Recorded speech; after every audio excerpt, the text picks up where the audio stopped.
Halo teman-teman, selamat datang di channel ini. Di sini, kamu akan mendengarkan kisah-kisah lucu, cerdas, dan penuh makna dari Abu Nawas.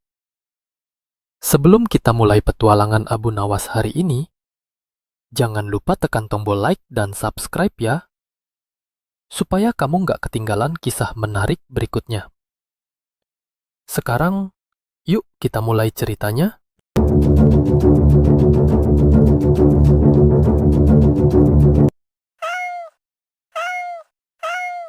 Angin padang pasir Baghdad bertiup pelan ketika seorang lelaki bersurai kusut duduk memandangi sungai Tigris. Lelaki itu, yang dikenal orang sebagai Abu Nawas, tengah menimbang sesuatu yang lebih besar dari sekadar perjalanan. Hari itu, Baghdad tidak seperti biasanya. Pasar-pasar ramai, para penyair bertukar syair, dan ulama-ulama berdiskusi tentang hukum serta hikmah.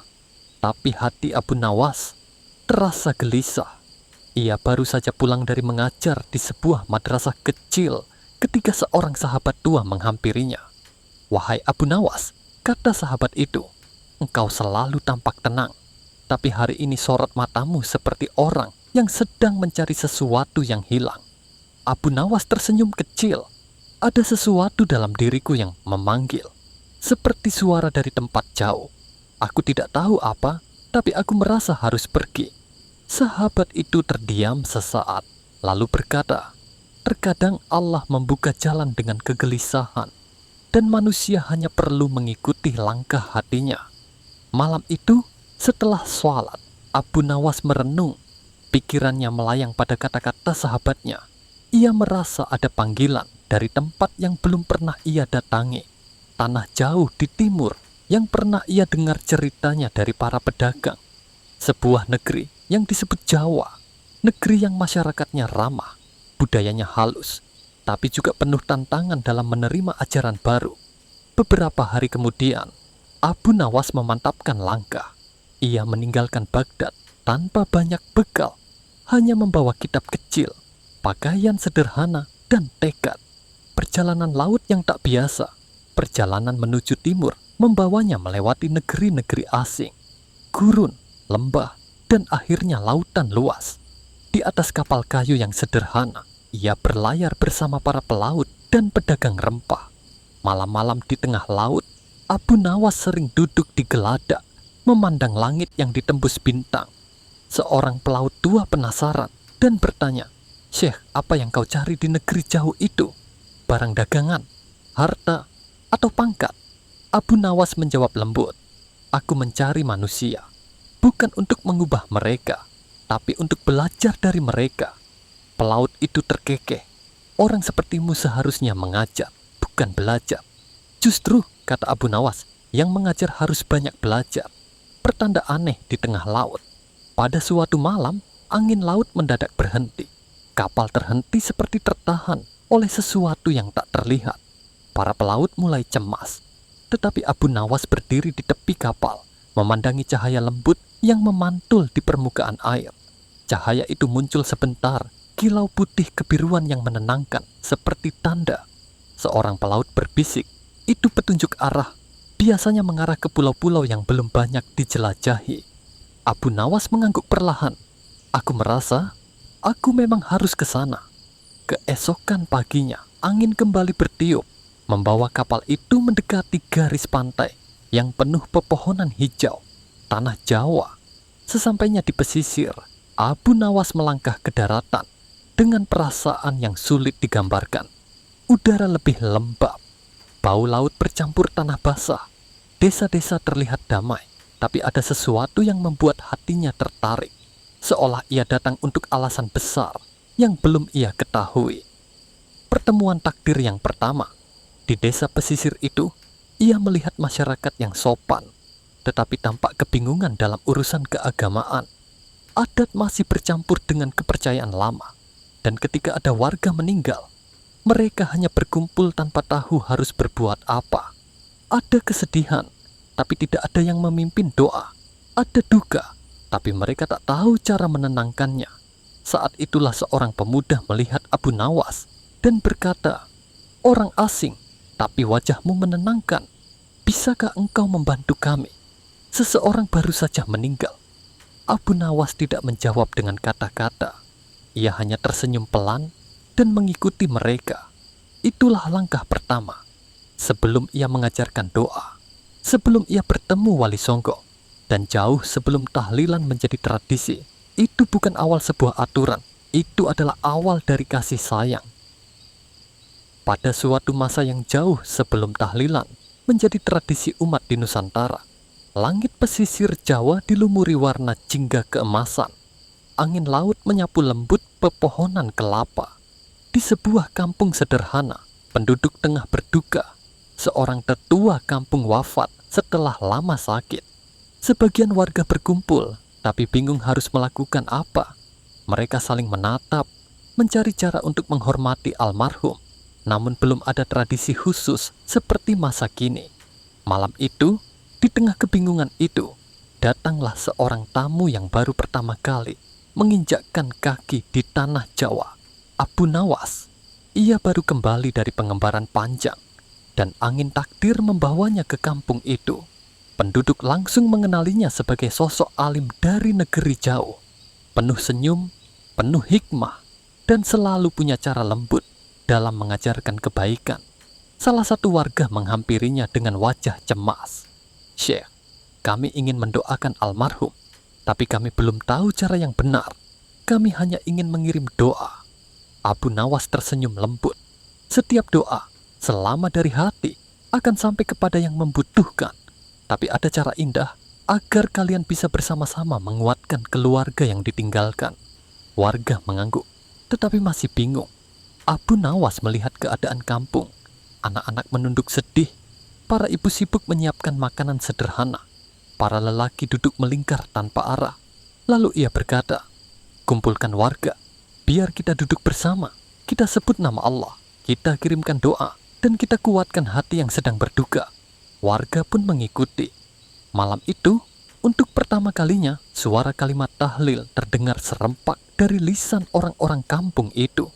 Meski belum teratur dan belum menjadi tradisi seperti saat ini, namun kisahnya belum selesai. Keesokan harinya, Abu Nawas berjalan ke sebuah pesantren tua di kaki perbukitan. Di sanalah ia bertemu dengan seseorang yang kelak menjadi kunci perjalanan spiritual Nusantara. Salah satu Wali Songo. Sosok itu duduk dengan wajah teduh, janggut putih tipis, dan mata yang menenangkan bagaikan embun subuh. Abu Nawas memberi salam, dan sang wali menyambutnya dengan hangat, seakan sudah mengenalnya. Setelah berbincang panjang tentang dakwah, akhlak, dan adat Jawa, sang wali bertanya, "Aku dengar engkau semalam mengajarkan warga untuk berkumpul membaca tahlil bersama." Abu Nawas tersenyum merendah. "Aku hanya ingin mereka saling menguatkan. Mereka sedang berduka, dan kalimat Allah selalu menenangkan." Sang wali mengangguk penuh haru. "Itu sangat indah. Di Jawa kami masih mencari cara agar warga mudah memahami nilai doa dan kebersamaan. Apa yang engkau lakukan itu sederhana, tapi benar-benar menyatukan." Ia berdiri, berjalan pelan ke arah jendela yang diterpa cahaya pagi. Kebiasaan itu bisa menjadi jalan baik untuk umat. Doa bersama, sedekah, duduk melingkar, saling mendoakan. Itu budaya yang sejalan dengan syariat. Abu Nawas terdiam sejenak, merasa ada sesuatu yang lebih besar dari sekadar peristiwa semalam. "Apa engkau berniat menjadikannya tradisi?" tanya Abu Nawas lembut. Sang wali tersenyum. "Bukan aku yang menjadikannya tradisi. Umat sendiri yang akan menerimanya jika membawa ketenangan dan mempererat kasih sayang." Dan benar saja, waktu menjadi saksi. Kabar tentang doa bersama di kampung itu menyebar perlahan. Kampung lain meniru. Kesultanan mendengar. Para ulama setempat menyesuaikan tata caranya dengan kearifan lokal dan syariat Islam. Doa bersama itu tumbuh menjadi sesuatu yang kelak dikenal sebagai tahlilan. Bertahun-tahun berlalu. Suatu malam, Abu Nawas kembali mengunjungi kampung itu. Ia mendengar suara lantunan doa dari rumah warga. Kali ini jauh lebih teratur dan merdu. Warga duduk melingkar, membaca doa untuk orang tua yang baru wafat. Seorang pemuda berkata pada Abu Nawas, "Syekh, ini tradisi yang sudah turun-temurun. Kami merasa tenang melakukannya." Abu Nawas tersenyum lirik. "Selama yang kalian lakukan adalah doa, kasih sayang, dan saling menguatkan, maka itu bukan hanya tradisi, itu cahaya." Angin malam membawa suara tahlil itu ke langit, seakan menjadi saksi bahwa sebuah kebiasaan baik tidak lahir dari paksaan, ia lahir dari kebutuhan manusia untuk saling menguatkan dalam duka. Dan seperti yang dikatakan Wali Songo, umat sendiri yang akan menerimanya jika membawa kebaikan. Begitulah cikal bakal tahlilan, dimulai bukan dari perintah, bukan dari paksaan, tapi dari kasih sayang, doa, dan kebutuhan manusia untuk saling menjaga. Pada suatu masa yang jauh sebelum Indonesia bernama Indonesia, negeri kepulauan ini sudah dihuni oleh masyarakat yang mencintai kedamaian. Orang-orangnya ramah, suka berkumpul, dan hidup dalam gotong royong. Pada masa itu pula, seorang tokoh cerdas dan penuh hikmah sedang berkelana dari negeri Baghdad. Dialah Abu Nawas yang datang ke Nusantara bersama para ulama untuk menyebarkan ilmu dan akhlak. Kedatangan Abu Nawas ke sebuah kampung di Jawa, Abu Nawas menetap sementara di sebuah kampung kecil yang dikelilingi sawah hijau. Penduduknya baik-baik, hanya saja mereka belum pernah mengenal acara doa bersama. Setelah ada orang meninggal, mereka hanya datang melayat, lalu pulang dengan cepat, karena tidak tahu apa yang seharusnya dilakukan. Suatu hari, seorang tetua kampung yang disegani, Ki Jayasentika, wafat. Penduduk kampung berduka, tapi tidak ada yang tahu bagaimana cara menguatkan keluarga almarhum. Rumah duka ramai oleh orang, namun suasana tetap kosong. Abu Nawas melihat hal itu dan merasa iba. Suasana rumah duka yang hening. Di rumah almarhum, keluarga terlihat bingung. Sebagian tetangga hanya mengobrol hal duniawi. Sebagian lagi keluar masuk tanpa tujuan. Abu Nawas duduk mendekati putra Ki Jayasentika dan bertanya pelan, "Apakah engkau sudah berdoa untuk ayahmu, wahai anak muda?" Sang anak menjawab, "Kami tidak tahu doa apa yang harus dibaca, Tuan. Biasanya orang hanya datang sebentar, lalu pulang." Abu Nawas tersenyum lembut. "Kalau begitu, biarkan aku ajarkan satu amalan yang membuat hati menjadi tenang." Abu Nawas mengajak warga berkumpul. Menjelang malam, Abu Nawas meminta izin keluarga untuk mengumpulkan warga di halaman rumah. "Saudara-saudara," katanya pelan namun tegas, "ketika seseorang wafat, ia tidak membawa hartanya. Yang mengiringinya hanyalah doa orang yang mencintainya." Penduduk kampung saling menatap. Sebagian belum terbiasa dengan ajaran seperti itu. Lalu seorang warga bertanya, "Apakah kita harus melakukan ini setiap kali ada kematian, Tuan?"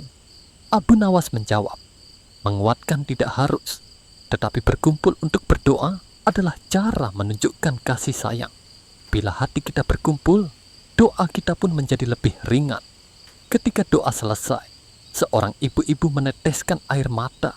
"Kenapa kita baru merasakan ketenangan seperti ini sekarang?" Abu Nawas tersenyum, karena manusia sering lupa bahwa doa adalah ikatan hati. Ketika satu orang wafat, kita yang hidup harus saling menguatkan.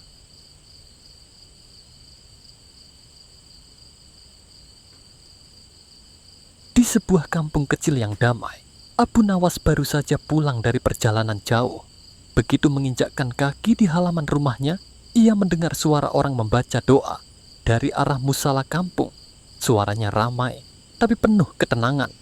Abu Nawas tersenyum. "Ah, pasti ada tahlilan," gumamnya.